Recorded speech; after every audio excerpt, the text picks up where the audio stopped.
공무원 한국사의 최종정리.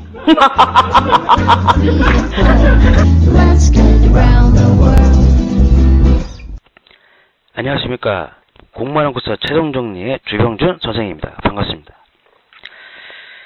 자, 아까 8강 때 참 많이 힘드셨죠? 예. 내용이 내용인지라 지금 어려웠어요. 사실은 중요하기도 하고, 고려 후기의 정치, 고대의 문화 굉장히 어렵고 중요한 부분이라서 좀 시간이 많이 오버됐는데 이 점 양해해 주시기 바라고요. 자, 이번에는 이제 9강이죠? 9강. 예, 9강 하겠고요. 출제 순위 23위 고려의 불교를 하도록 하겠습니다. 예, 많이 긴장했네 보네요. 제가. 자, 고려의 불교. 자, 왕건의 불교 정책 훈요십조에서 보듯이 사원의 건립이나 그 숭불 정책을 많이 강조했죠. 사실은.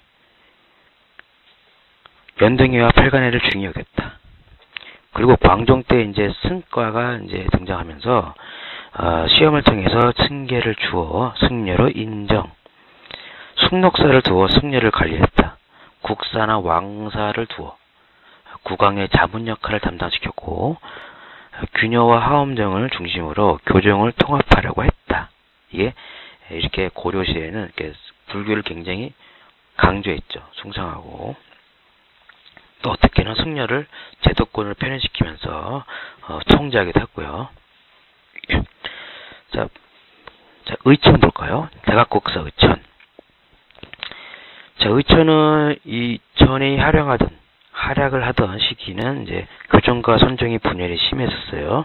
그리고 이자경과 연결된 법상종이 득세할 때죠. 법상종. 그 교정 중에 하나죠. 법상종. 이 법상종은 이자경을 비롯한 문벌 귀족과 굉장히 동독한 그런 그 관계였어요. 그래서 그런 상황에서 이제 의천이 이제 나름대로 이제 교종과 선종을 통합하려고 시도했습니다. 먼저 화엄종을 중심으로 교종을 통합했다. 이는 원효의 통불교. 통불교가 뭡니까? 통불교란 것은 통합한다는 거예요. 불교를 통합한다. 원효의 통불교 사상을 계승하려고 했다. 흥왕사를 근거로 교종을 통합했고, 국청사 창건, 천태종을 창시했다. 그러면서 이제 교종을 통합한 그 이후에는 이제 선종과도 통합을 시도합니다. 그래서 교간 겸수. 그래서 교학과 선을 함께 수행한다. 교간 겸수가 유명하죠.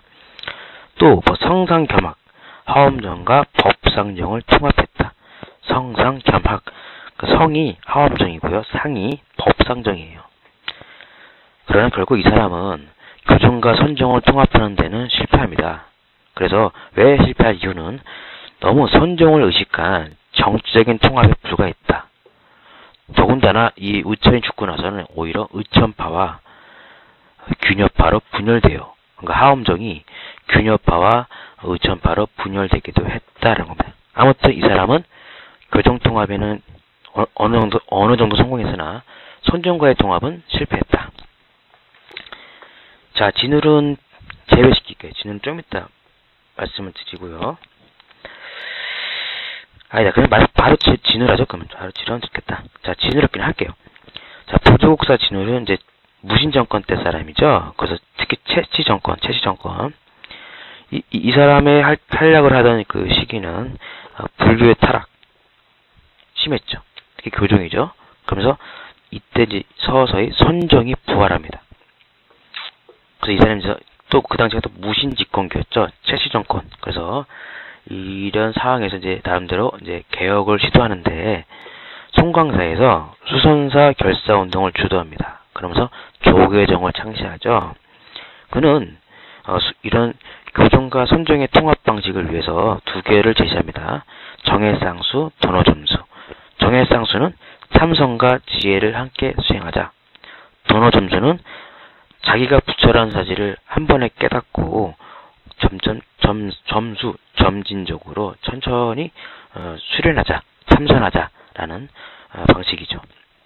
이런 그의 결사운동은 당시 모신정권의 후원을 받았고요. 나중에는 결국 교정과 선정에 통합하는데 성공합니다. 그래서 의천은 교선 통합에는 실패, 진을은 교선 통합 성공 이렇게 알아두시면 됩니다. 그 다음에 이제 진울 이후를 보면요. 요새라는 사람이 있어요. 요새. 이 요새는 백년사 계통의 교종 세력이에요. 교종입니다. 교종 승려고. 그러니까 선종 계통에서도 진울이 나와서 뭐야? 결사운동 했네? 혁신운동 했네? 야, 이러면 안 되겠다. 우리 교종도 이 선종한테 자리를 빼앗기겠구나. 위기겠죠. 그래서 우리 교종도 나름대로 개혁을 하자라고 한 게 바로 요새예요. 그래서 교종 계열에서 백년사 결사운동을 주도했다. 그래서 정토신앙을 확산시켰다. 그래서 기층사회, 그러니까 민중이죠. 민중의 교화에 전념했다. 그러나 결국 이 백년사는 나중에 묘련사를 변질되는 등 문제가 있기도 했죠. 자, 해심. 자, 해심은 유불일치설. 해심은 이제 진울의 제자였죠. 해심은 유불일치. 이 사람은 스승의 교선 일치보다 더 나아가서 이제 유교도 통합하자는 거예요. 그래서 유교와 불교를 통합하려고 시도합니다. 물론 안 됐죠, 당연히 안 맞죠. 그러나 이런 그의 유불일치설 그리고 진울의 심성론은 나중에 지방 지식인들 누구겠어요? 사대부죠. 이 사대부들이 나중에 성리학을 도입하는데, 성리학을 수용하는데 큰 밑거름이 됩니다. 네, 이거 꼭 알아두셔야 돼요. 해심의 유불일치설, 진울의 심성론은 뒤에 신진사대부가 성리학을 수용하는데 큰 바탕이 되었다. 자, 그 다음에 대장경 볼까요? 대장경은 크게 세 개 있죠? 초조대장경, 속장경, 제조대장경. 초조대장경은 이제 거란 침략 때 만들어진 거죠. 그래서 거란의 침략에 대한 대응이고요. 처음에는 개경에서 보관하다가 대구 부인사에 보관했어요. 근데 결국 몽골족의 침략 때 불타버리죠. 속장경은 그 의천이 제작했죠. 그래서 송, 요, 일본의 대장경에 대한 주석서를 수집해서 의천이 제작했고, 교장 도감을 설치해 동아시아 각국의 불교학설을 정리. 이것도 마찬가지로 대구 부인사에서 보관하다가 몽골족의 침략으로 소실되었고요. 그러나 한계점이 있어요. 이건 선종은 없어요. 선종은 폐지했다. 제조 대장경은 이제 다른 말로 팔만 대장경이라고 그러죠. 이거는 강화도에서 제작했고, 현재는 지금 합천 해인사에 있죠. 세계 문화유산이죠. 유네스코. 자, 그럼 이제 이 내용 이렇게 정리해봤고요. 저 문제를 한번 풀어볼게요. 자, 문제는 2007년도 국가직 고려 불교에 대한 설명으로 옳은 것은 기억. 왕건은 승려예술을 제한하기 위하여 승가를 실시했다. 승가를 실시하는 왕은 이제 왕건이 아니고요. 광종, 그죠? 광종이 좋습니다. 니은 의천은 국정사를 중심으로 천태종을 창시했다. 그렇죠. 그러니까 의천은 천태종, 진울은 조계종. 맞는 표현이고요. 디귿 진울은 추선사를 중심으로 불교 개혁 운동을 주도했다. 맞습니다. 그래서 진울의 이런 운동을, 개혁 운동을 수선사 결사 운동, 정예 결사 운동 이게 부르기도 해요. 수선사 결사 운동, 그죠? 리을 요새는 백년사를 조직하여 선종을 전파했다. 선종이 아니라 교종이죠. 맞는 것은 니은과 디귿 2번이네요. 자, 하나 더 풀어볼까요? 예. 가장 많은 지문이 그거죠. 저기 2009년도 문제가 하나 있네요. 2009년도 국가직. 다음 글을 쓴 승려에 대한 설명 옳은 것. 한마음을 깨닫지 못하고 한없는 번뇌를 일으키는 것이 중생인데 부처는 이 한마음을 깨달았다. 깨닫고 아니 깨달음은 오직 한마음에 달려있으니 일심이에요. 일심. 한마음 일심. 이 마음을 떠나 따로 부처를 찾을 곳이 없다.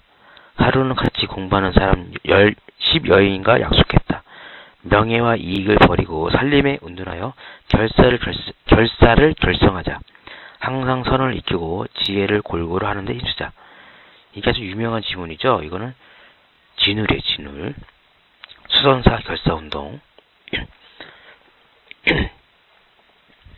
마지막 말이 뭐겠어요? 항상 선을 익히고 지혜를 골고루 하는 데 힘쓰자. 이게 바로 정예상수죠. 또 하루는 같이 공부하는 사람 10명과 약속했다. 이런 말 나오면 무조건 다 진울이에요. 그럼 1번 불교와 유교의 통합을 시도했다. 이건 해심이죠. 2번 백성의 신앙적 욕구를 고려하여 백년결사를 제청했다. 요새. 3번 교장을 간행하여 동아시아 각국의 불교 학설을 정리했다. 의천. 속장경이죠. 그래서 만든 것이 속장경이고. 4번 꾸준한 수행으로 깨달음의 학인과 아울러 강조한 도노점수를 주장했다. 이게 진울이죠. 답은 4번. 자, 그 다음에 이제 출제 순위 24위. 조선정기의 역사서. 자, 역사서는 뭐 처음에도 강조했지만은요, 잘 나오는 부분이죠. 자, 조선정기의 역사서.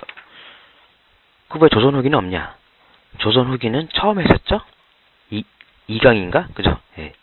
했었죠. 조선 후기 국학운동에서요. 그죠? 했었죠? 그래서 조선 후기 따로 이렇게 만든 거예요. 자, 먼저 조선시대 대표적인 역사사는 뭡니까? 실록이죠. 조선왕조의 실록. 이 편찬은 태종 원년에 설치한 춘추관. 이 춘추관에서 편찬했다. 편찬 시기는 그 선대왕이 죽은 뒤에 바로 편찬했다. 편찬 원칙. 원칙은 뭐 사관 있죠. 사관. 이 사관들이 국왕과 신하의 행적을 기록했고 그것도 아주 정직하게. 그죠? 직필했죠. 직필을. 사관들이 기록한 것을 사론 2부로 작성하여 1부는 춘추관에 제출하고 2부는 그 사관의 집에서 보관했어요. 그 2개. 그죠? 그리고 보관은 어땠냐? 원래는 2개 사고가 2개 있었는데 나중에 세종 때 4개로 늘리죠. 춘추관, 충주, 전주, 성주 이렇게 4개를 보관하다가 임진왜란 때 다 불타버리죠. 한 개만 남았죠. 전주사고만. 그래서 이 전주사가 남았고 나중에 조선 후기 때는 5개 다 늘립니다. 5개로. 5개. 뭐 춘추관, 오대산, 태백산, 정족산, 적상산. 열람원칙. 춘추관 실록각. 그러니까 춘추관에 있는 실록을 열람할 경우에는 춘추관에 있는 당상관이 입회된다. 그러니까 감찰을 받는 거죠. 또 승려들이 보관하고 있는 외사고. 그러니까 그 산이겠죠. 춘추관 위에 있는 거. 그러니까 춘추관 빼고 그 외사고를 열람할 때는 전인사관이 입회된다. 국왕은 실록을 열람할 수 없다. 그죠? 왜? 공정한 역사 기록과 투명한 정치를 위해서 아무리 왕이라 할지라도 실록을 볼 수 없어요. 그 세종도 사실은 보고 싶어 했죠. 워낙 인간이니까 세종도. 그래서 아버지에 대해서 태종에 대해서 어떻게 썼는가 궁금해서 보고 싶었으나 신하들이 말렸죠. 보면 안 된다. 이거는 원칙이다. 그래서 결국 세종도 실록을 보는 것을 포기했죠. 자, 조선왕조 실록은 태조부터 출정까지예요. 그래서 25대 472년, 1893권, 888책, 그리고 편년체예요. 편년체 서술 방식. 몇 년 몇 월 며칠 몇 시에 왕이 뭐 했다. 몇 년 몇 월 며칠 몇 시에 뭐 했다. 이렇게 연대기로 시기순으로 쓴 겁니다. 시간순으로. 경우에 따라서는 수정과 보완했어요. 그러니까 선조실록, 현정실록, 경정실록은 수정도 하기도 하고 또 보완도 했어요. 왜? 그 뒤에 그 집권 세력들이 자기들을 더 정당화시키려고 그런 수정하는 것도 있었어요. 자기 입맛에 맞도록. 근데 고종과 순종은 뺍니다. 왜냐하면 이것은 일제시대 때 편찬된 것이라서 믿을 수 없다. 그래서 이거는 실록으로 취급을 안 합니다. 아무튼 조선왕조 실록은 유네스코 세계 기록 유산이고요. 또 있어요. 국조보감이라는 것도 있어요. 국조보감은 실록 중에서 또 따로 간추려서 우리 역대 왕들의 선정과 업적을 따로 편찬한 것을 국조보감이라고 그럽니다. 자, 고려국사. 자, 조선 초기 때는 아무래도 고려가 멸망했잖아요. 그래서 조선 초기 때는 아무래도 고려 세대에 관심이 많았어요. 고려 시대를 어떻게 봐야 되는가, 어떻게 평가해야 되는가, 대체를 어떻게 봐요? 나쁘게 보겠죠. 고려를 나쁘게 보고 조선 왕조의 건국을 정당화시키겠죠. 당연하겠죠. 고려가 이렇게 망했으니까 망할 수밖에 없다. 왜? 부패했다. 타락했다. 그래서 우리가 천명을 받아서 백성의 지지를 받아서 조선을 건국했다. 그런 이제 그에 대한 표현으로 역사서를 편찬하고 그것이 고려사예요. 자, 먼저 고려국사가 있어요. 이것은 정도전, 조준, 정복총 등이 편년체로 편찬했다. 고려국사. 고려사를 정리하고 조선 건국의 정당성을 표현했다. 원정 이전에 종이라 칭하던 것을 왕으로 바꿨다. 원종은 그 몽골 침략 이후에 이제 개영호를 한도했던 사람이죠. 동국사략. 박상의 동국사략과는 다른 거예요. 하륜, 건근, 이촌 등이 표정의 병을 받아 편찬, 고려 이전의 역사를 체계화함으로써 삼국사를 재정리했다. 이거는 이제 삼국시대를 정리한 거네요. 또 뭐 신라 고유의 왕후나 표우, 여황, 태자, 칭호 등을 성리학적 명문론에 맞게 바꿨다. 또 기자 마한 신라를 중요시했다. 채치호환의 사만서를 반대. 그 다음 이제 고려사가 있고 고려사 전료가 있어요. 시험이 잘 나오죠. 고려사는 김종서, 정인지가 세종의 명을 받아 편찬을 시작하여 문종 때 완성해요. 그러니까 세종 때는 고려사에 대한 관심이 많았어. 근데 고민만 하다가 결과적으로 고려사에 대한 그 책은 문종 때 편찬됩니다. 기전체 방식. 군주의 절대적 영향력 아래 고려사를 정리했다. 종, 폐하, 태호 등의 징호를 그대로 사용했다. 기전체, 그러니까 자조적 입장과 정리학적 명분의 조화가 있었다. 우왕과 창왕을 부동적으로 서술했다. 그에 반면 고려사 전료, 김종서, 정인지 등이 읽기 쉽게 다시 편찬했어요. 문종 때. 편년체 방식이다. 편년체. 그리고 고려사 내용이 거의 비슷하나 정치적 사건의 경과를 이해하기 더 쉽다. 그러니까 조류가 이렇게 좀 간추린 거죠. 그리고 신하. 대신의 역할과 관료제도의 정비를 더 역사 발전의 핵심으로 설정. 따라서 정리하자면 고려사 전료는 비교하자면 고려사는 군주 중심, 기전체 방식이라면 그에 반면 고려사 전료는 편년체 방식 그리고 신하 중심이라는 거죠. 신권 중심. 이렇게 정리해도 됩니다. 삼국사 조료는 훈구파가 완성했는데 편년체. 그러니까 조료가 들어가 있으면 다 편년체예요. 이파, 서거정이 작성했고요. 고조선에서 삼국시대까지 기록 불교사를 배제, 제왕운기의 3조선서를 채택. 그다음 동국통감. 삼국사 조료가 완성된 뒤에 서거정과 이극돈이 편찬. 그러니까 성종 때죠. 고조선부터 고려말까지 기록한 편년체 통사. 책 머리에는 단군 기자, 위만 조선, 사만 등을 기록했고 혁거세부터 공양왕까지 국가의 성세, 명교, 절의, 난적 등을 기록. 4대 교림 강조, 유교 문화 추구. 그죠? 그러다가 이렇게 15세기 때 이게 고려사를 정리하고 대체로 이렇게 자주적인 모습 보이다가 16세기 들어오면요. 성리학적 명문론이 강해집니다. 그래서 왜냐하면 살인파가 이제 주도하게 되거든요. 그래서 살인의 존화주의, 왕도주의 역사관이 표현되고 특히 기자조선, 이 기자조선에 대한 연구가 심화됩니다. 소중화의식. 그래서 대표적인 것이 이의 기자실기, 그리고 박상의 동국사략, 또 17세기에서는 동사찬요 이런 게 있죠. 자, 문제를 풀어볼게요. 2004년도 국가직. 다음 역사서에 대한 설명으로 옳지 않은 것. 1번 동국통감. 고조선부터 고려 말까지 역사를 기록한 편년체 역사서이다. 맞죠? 2번 삼국사기. 구삼국사를 바탕으로 유교사관으로 기록한 기전체 역사서이다. 맞죠? 3번 사략. 중국과 대등한 입장에서 서술하여 자주성을 보여줬다. 사량은 고려 말기 때 이재현이 쓴 거죠. 그죠? 사략. 이거는 성리학적 사관이죠. 따라서 중국과도 대등한 것도 아니고 또 자주적인 것도 보기 힘들어요. 3번이죠. 4번은 동사강모 안정복이죠. 고조선부터 고려 말까지 역사를 듣고 정리하여 고등사학의 토대를 마련했다. 맞죠? 자, 그 다음에 출제순위 25위 이모군란 1882년 임오군란. 요거는 아주 간단하네요. 자, 배경. 개항 이후로 쌀 유출을 인해서 민중의 생활이 공공했다. 그리고 결정적으로 이 개화 정책 때 이제 군제를 개편하죠. 그래서 기존의 5군형을 2형으로 축소하죠. 그죠?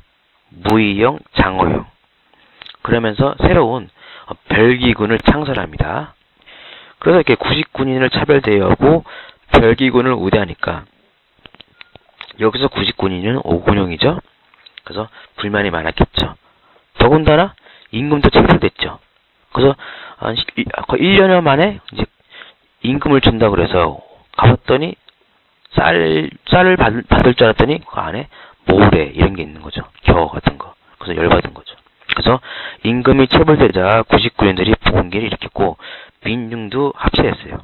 그래서 이들이 일본 공사관과 궁궐을 습격하고 그래서 명성황후는 도망갔죠. 이때 민신 정권 상당수 부분 민시 세력이 몇 명이 죽기도 했죠. 명성황후는 충주인가? 하여튼 도망갔죠. 장호원인가? 도망갔어요. 그러면서 대원군이 다시 집권합니다. 대원군이 재집권하고 통리기무암을 철폐합니다. 그리고 다시 개화 정책을 이전으로 환원시키고 이때 김윤식이나 어윤중 등 온건계합가가 청에 파병을 요청하죠. 그래서 이때 청군이 처음 개입합니다. 그러면서 대원군은 이 폭동 주모자라는 이유로 텐진으로 압송, 인질로 잡아갑니다.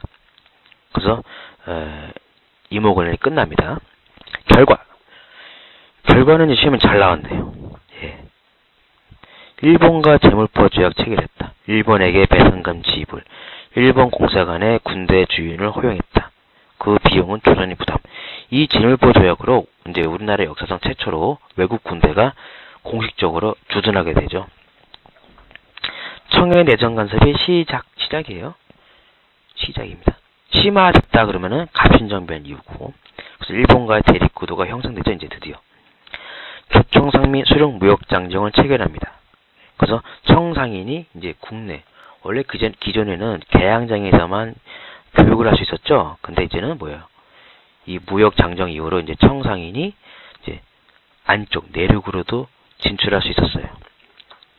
이것 때문에 이제 외국 상인도 세해국 대회라 해요. 외국 상인들도 이제 국내로 들어오죠. 국내 내륙으로. 그래서 청국 상인과 일본 상인이 경쟁하게 됐다. 그러면서 청과의 무역이 늘어나요.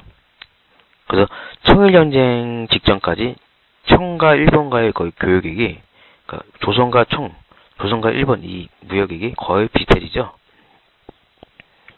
그리고 이 조총상민 수령 무역장정은요, 이 문서에는 청의 종주권을 다시 확인합니다.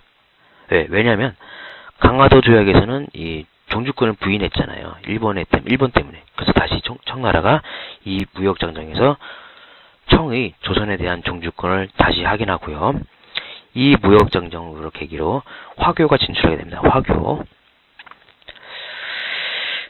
그러다가 1899년에 다시 조약을 맺어요. 한청 통상조약. 이때는 대한제국이죠. 그래서 1899년에 한청 통상조약을 체결하고 이때는 청과 대등한 동등한 입장에서 조약을 체결했다. 왜? 대한제국도 황제국가죠. 또 이때 박용효가 일본의 사제 사절단으로 가면서 태극기를 처음 사용했다. 또 임오군란의 진원지를 하여 훈련 도감을 없앴다. 라고 합니다. 자, 문제 풀어볼게요. 2007년도 국세직 문제네요. 다음에 관제, 군제 개편 직후 발생한 사건에 대한 설명을 옳지 않은 것. 자, 관제 개편은 의정부 6조가 이제 있었는데 새롭게 뭘 만들었다? 통리기무암을 만들었고 그 아래 통리기무암 아래에 12사를 두었다. 이게 개화 정책이죠. 12사를 두었죠. 그래서 군제 개편은 그 2형, 그 5형을 2형으로 축소하고 별기군을 창설했다. 이게 1880년대 초반 개화 정책을 말하는 거죠. 그러면 이 발생한 사건은 뭐겠어요? 당연히 임오군란이죠. 일반 구식군인들의 반발로 임오군란이 발생했다. 맞죠? 2번 청의 지원으로 대원군 세력이 정권을 장악했다. 오히려 청이 이모군란을 진압하고 더군다나 대원군을 텐진으로 데려갔죠. 2번이 답이네요. 3번 조선은 청과 조청상민 수령 무역장정을 체결했다. 맞네요. 이게 1883년이죠. 4번 조선은 일본과 제목포적을 체결했다. 맞습니다. 답은 2번입니다. 자, 그 다음에 이렇게 정리해 주시고요. 자, 이번에는 출제 순위 26위 일제강점기의 민중문화수호운동입니다. 일제강점기의 민중문화수호운동 보겠습니다.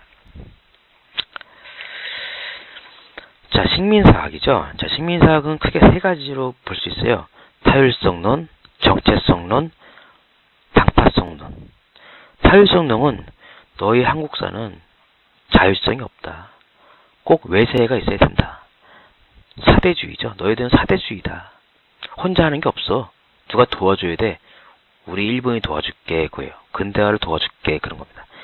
정체성론은 너희는 중세 사회가 없어. 봉건 사회가 없어. 너희는 고대까지야. 그러니까 너희는 아직도 고대라는 얘기죠. 그리고 너희는 신라, 뭐 통일신라, 삼국, 통일신라, 고려, 조선 이게 다 그냥 왕조의 단순한 교체지 별다른 의미가 없어. 사회가 발전한 게 아니야. 단순한 왕조 교체야. 이렇게 너희 한국사는 정체됐다. 발전하지 못했다라는 것이고요. 당파선언은 뭐 아시죠? 뭐 너희들 항상 싸운다. 뭐 붕당처럼 붕당을 안 보고 당쟁이라 봤죠. 그래서 너희는 싸운다. 너희는 그런 민족이다. 이게 우리나라 역사를 왜곡했습니다. 더군다나 조선사 편서를 만들어서 그 조선사를 편찬하죠. 그리고 청구학회도 했어요. 청구학회도 마찬가지로 우리 역사를 왜곡했던 대표적인 단체입니다. 그러자 여기에 대항하기 위해서 여러 가지 국학 운동을 벌여요. 국어, 역사학 뭐 이런 분야에서 또 종교에서도 그렇고요. 교육. 자, 국어면에서는 이제 대한제국 시기에 국문연구소 설립했다. 그래서 주시경이 여기서 활약을 하죠. 조선어 연구회도 만들어져요. 가갸날 제정, 한글 간행. 가갸날이 바로 지금의 한글날의 시초가 된 거죠. 그러다가 이 조선어 연구회가 1931년에 조선어 학회로 발전하죠. 그래서 한글 맞춤법 통일안과 표준어 제정, 우리말 큰사전 편찬. 그러나 1942년에 조선어 학회 사건을 계기로 해체됩니다. 자, 역사학에서는 크게 세 가지가 있죠. 민족주의 사학, 사회경제사학, 실정주의 사학이 있습니다. 자, 민족주의 사학은 말 그대로 민족주의죠. 그래서 민족의 정신을 강조하고, 왜냐? 식민사학에 저항하기 위해서 우리 민족의 전통, 고유성, 정신력, 이걸 자부심, 주체성 이런 것들을 강조하는 것이죠. 그 대표적인 인물이 신채호가 있죠. 신채호는 시험에 잘 나왔어요. 신채호는 뭐 이순신전, 강감찬 전 등을 저술했다. 그래서 영웅이죠. 그래서 영웅을 내세워서 민족에게 희망을 제시한 거죠. 독사신론, 조선사 연구초. 특히 독사신론은 민족주의 사학의 방향을 제시했다고 그래요. 조선사 연구초는 몇 종의 성현천도 운동을 극찬했던 거고, 조선상고문화사, 조선상고사. 조선상고사에서는 역사는 무엇이뇨? 아와 비아의 투쟁이다. 라는 유명한 말을 남기죠. 고유의 단가사상을 강조했다. 신민에 가입하여 독립운동에 참여하게 됐다. 박은식은 독립운동 지열사, 한국통사를 저술했고, 특히 혼백 사상을 강조했다. 아무리 국가가 망하더라도 민족의 혼이 있다면 다시 나라를 되찾을 수 있다라는 말이죠. 자, 그리고 정인보는 조선사 연구, 광개토 대학 냄비 비문을 연구하여 일본의 고대사 왜곡을 비판했다. 문일평은 조선사와 저술, 안재용은 조선상고사감 저술. 그래서 이게 민족주의 사학은 독립의식을 고취하는 데는 큰 기여를 합니다. 하지만 너무 정신만 강조하죠. 그러다 보니까 실증성이 부족해요. 그러니까 실증성, 과학성, 객관성 이런 게 떨어지겠죠. 다음에 사회경제사학은 백나문의 대표적인 인물이에요. 유물사관을 통해 한국사의 보편성을 입증. 그러니까 한국사도 세계 역사 마찬가지로 보편적이다. 발전하고 있다. 이는 뭐가 됩니까? 식민사학의 정체성을 반박한 거예요. 또 그들은 또한 민족주의도 비판했어요. 왜? 너희는 너무 정신만 강조한다. 실증적이지 않다. 그러면서 너무 정신만 강조한다. 라고 비판을 합니다. 실증주의 사학은 이병도가 대표적인 인물이죠. 이들은 문헌고증을 통해 객관적인 역사 탐구를 지향했고 진단학회를 설립해 청구학회를 비판, 진단학보를 발간. 그래서 이런 실증주의 사학은 과학성과 실증성을 추구했고 해방 뒤에는 남한 역사학의 주류가 됩니다. 그러나 한계점도 있어. 식민사학에 대한 비판 정신이 부족해요. 교육과 종교. 교육은 조선교육회, 문명대치운동, 과학대중화 이런 게 있고요.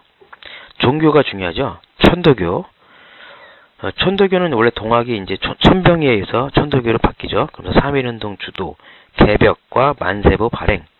대전교는 오족 암살단을 결성한 나철이 장치했고 만주에서 부장투쟁도 주도합니다. 그러면서 중광단, 북로군정서를 결성하죠.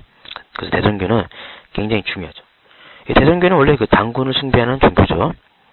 원불교, 박중빈이 결성하죠. 개간사업, 저축운동 전개, 남녀평등, 미신타파, 허례호식 폐지, 금주 등 새생활 운동을 전개했다.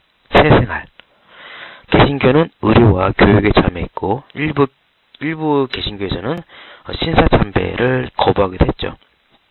천주교, 고아원과 양로원 설립, 경향을 통해 계몽운동 전개. 지금도 경향신문 있죠. 그죠? 다 천주교 계통이죠. 만주에서 의민당 결성. 불교에서는요, 한용운이 불교의 자주성과 개혁을 위해 조선불교 유신회를 결성했다. 유교에서는요, 이 일제가 유림 세력들을 이제 친일파를 끌어들이기 위해서 대동학회를 만들었어요. 그러니까 대동학회는 친일 단체예요. 대동학회를 결성했다. 1907년 3월. 그러자 이제 그리고 나중에는 일제가 경학원을 규정을 발표하여 성균관을 없애고 경학원을 설치했다. 1911년 6월. 그러자 박은식은 사실 박은식은 양명학을 계승한 사람이에요. 그래서 박은식은 유교 구신론을 지어 유교의 민주화와 개혁을 주장했다.